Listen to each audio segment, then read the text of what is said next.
नमस्कार, मी कुमारी राजलक्ष्मी रणजित जाधव इयत्ता 6वी चिंचवाड हायस्कूल चिंचवाडची विद्यार्थिनी आज तुमच्या समोर उभी आहे. 350 वर्षापूर्वी महाराजांनी इतिहास घडवला, पण कोणाच्या बळावर हो?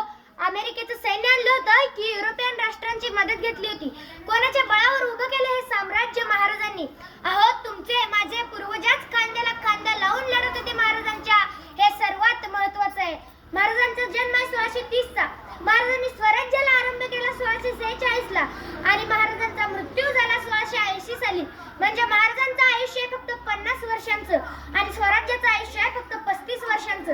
अवघ्या 35 वर्षात 750 वर्षांचं पारतंत्र्य हटवून स्वतःचं सार्वभौम स्वराज्य निर्माण केलं महाराजांनी. हे जगाच्या पाठीवर कोणालाही जमलं नाही. ते छत्रपती शिवाजी महाराजांनी करून दाखवलं, या महाराष्ट्राने करून दाखवलं. ही सर्वात मोठी वस्तुस्थिती आहे. महाराजांना घडवण्यात माझे जाऊ आणि शहाजीराजे यांचा सुद्धा मोलाचा वाटा आहे. जेव्हा शिवाजीराजे पुण्याला येणार होते तेव्हा शहाजीराजांनी आपल्या अवघ्या 13 वर्षाच्या पुत्राला काय दिलं?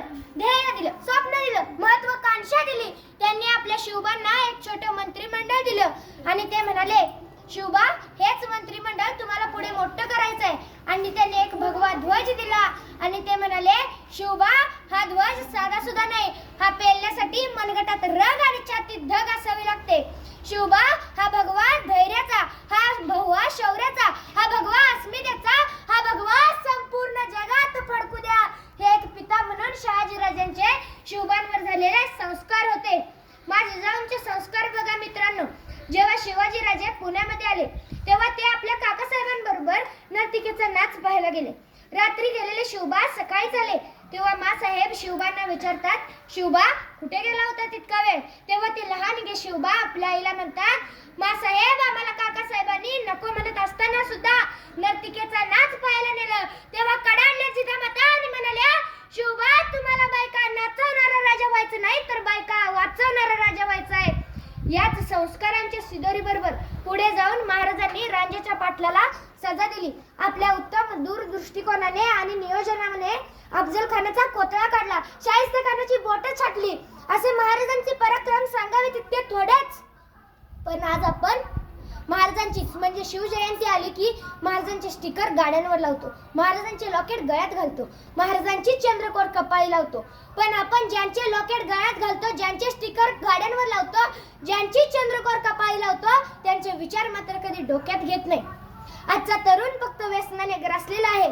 आज फक्त हाथ में बोतल, बोतल में दारू और दारू में इतनी नशा, एक प्याला पी लिया तो साला बेहोश हो गया. अशी या आजच्या समाजाची विदारक परिस्थिती आहे. महाराजांनी 18 बलुतेदारातून संपूर्ण मावळ प्रांतातून 18 पगड जातीतून आपला मावळा शोधला. जेव्हा महाराज मावळे शोधत असताना नरवीर तानाजी मालुसरांना म्हणाले असते, ताना, तुझं पंचायत समितीचं तिकीट काढून देतो, कोंडाण्याचं तेवढं बघ, तर आज हे स्वराज्य वाढले नसते, आज हे स्वराज्य उभे राहिले नसते, आज आपण प्रत्येक जण इथे मोकळेपणाने फिरूच शकलो नसतो.